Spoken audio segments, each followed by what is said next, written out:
Sonora FM.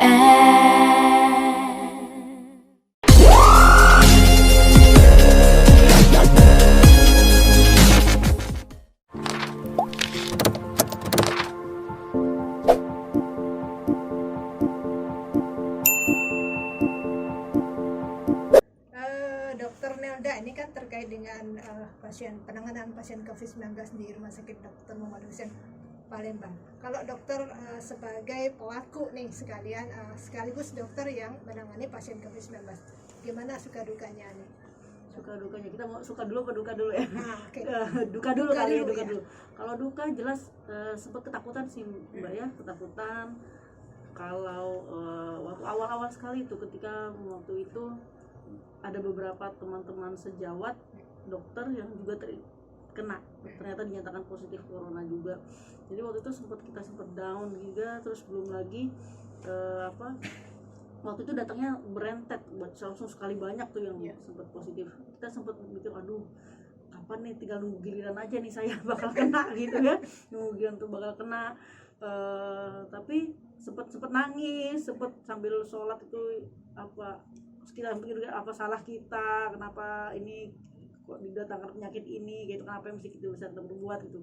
Cuma terus akhirnya lama-lama menguatkan diri, disupport juga teman-teman, keluarga juga gitu ya.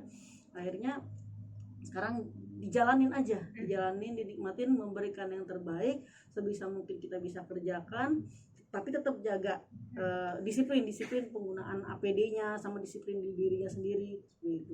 Mulai sejak kapan dokter? Kalau kita kan sejak waktu SARS-CoV ini sudah merebak, COVID ini merebak di dunia, dinyatakan WHO di akhir Januari bahwa pandemi dunia, itu kan kita sudah diarahkan dari Kementerian Kesehatan semua harus bersiap siaga.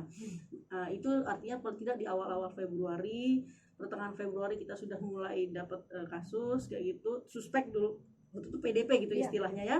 Nah sampai akhirnya kita yang kasus konfirmasi positif di RSMH itu di 24 Maret waktu itu, 24 Maret, dan langsung jelek pula dapatnya waktu itu ya, langsung meninggal gitu. Jadi ya itu akhirnya sampai sekarang masuk sudah sampai sekarang Agustus ini pasien masih banyak juga. Tapi kita kan bekerja tim gitu, banyak ya, ada tim dokternya yang di Rumah Sakit Muhammad Hussein itu, saya adalah salah satunya.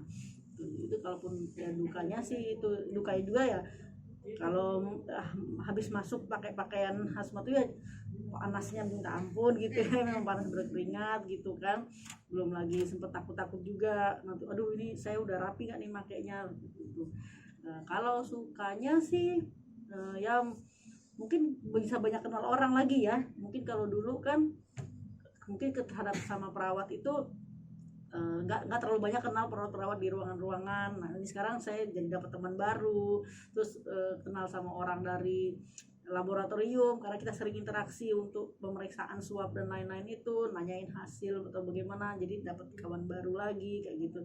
Terus ya mungkin sukanya ya, kalau saya nggak melihatnya di situ sih bisa nambah teman lah ketika gitu pasien sembuh pasti senang ya? Ya kalau emang pasien keluar hasilnya juga aduh alhamdulillah negatif gitu ya. Atau kadang-kadang ada juga beberapa sama teman, ada pasien yang kita memang duga secara klinisnya ini kayaknya nih beneran nih, terus pas ternyata keluar hasil memang benar-benar positif, itu juga senang juga tuh rasanya. Wah artinya benar nih, ini kita menegakkan diagnosis kita berdasarkan dari klinisnya bahwa ini benar nih, kayak gini nih gambarannya yang corona COVID ini. Itu juga sukanya juga itu sih ya. Dan tentunya kalau pasiennya ternyata akhirnya alhamdulillah sembuh negatif, di swab ulangnya 2 kali, kita senang sekali itu bisa melepaskan, mulangin pasien balik ke keluarganya lagi. Dok, berapa lama bertugas di merawat pasien COVID-19 di RSMH? Satu harian itu atau ganti-ganti seperti itu atau sih? Setiap hari. Jadi kan memang kita ada, kalau untuk tim dokter intinya itu ada 8 orang.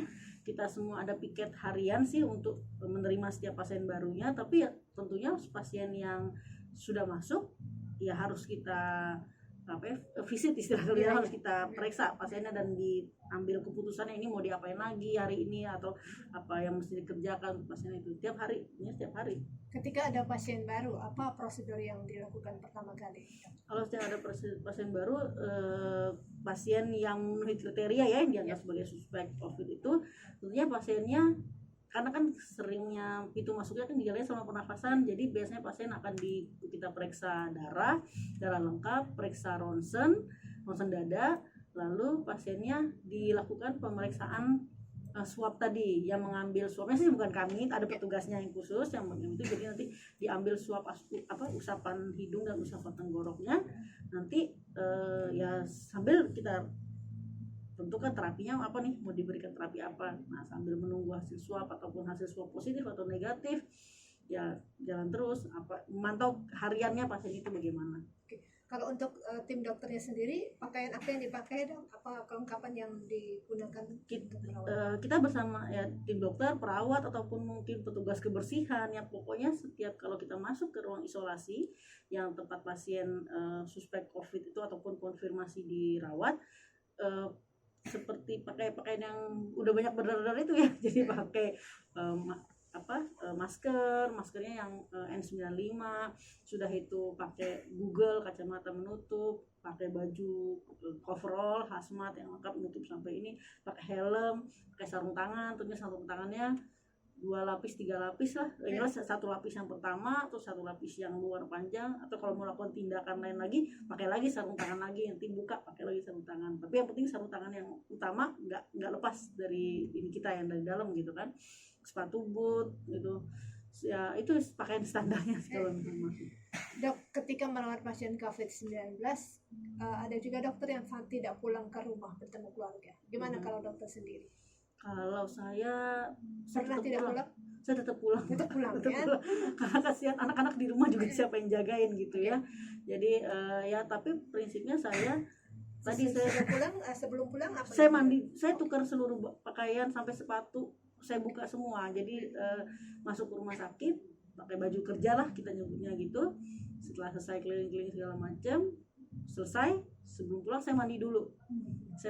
Ganti baju, ganti jilbab, sepatu pun saya tukar. Jadi sepatu saya untuk sepatu pergi sama sepatu selama saya muter-muter di rumah sakit itu lain. Nggak sama. Pulang baru saya pulang ke rumah. Nah, kalau memang tidak sempat misalnya mandinya di rumah sakit, ya sebelum anak-anak jangan pegang-pegang dulu, mandi dulu, pokoknya ganti dulu seluruh baju semua, ganti baru peluk-peluk anak atau gendong-gendong anak dan lain-lain. Oke, dok. Ada pesan nggak untuk keluarga yang ada anggota keluarganya yang terkena COVID-19 dan juga untuk masyarakat supaya tidak terkena COVID-19? Oke, pesan kepada terutama mungkin pada orang yang keluarganya ada menderita pas COVID ya. Jadi penyakit ini memang ada, jangan kita harus waspada. Kalau memang ada keluarga kita yang terinfeksi atau tetangga atau apa, tolong didukung. Dia juga nggak kepengen kan kena penyakit ini gitu ya. Karena penyakit ini kan bukan aib, bukan akibat perbuatan terlarang yang dilarang oleh norma-norma ataupun agama. Ya semua orang bisa terkena. Oleh karena itu jika memang kita ada keluarga kita yang terinfeksi, dukunglah dia.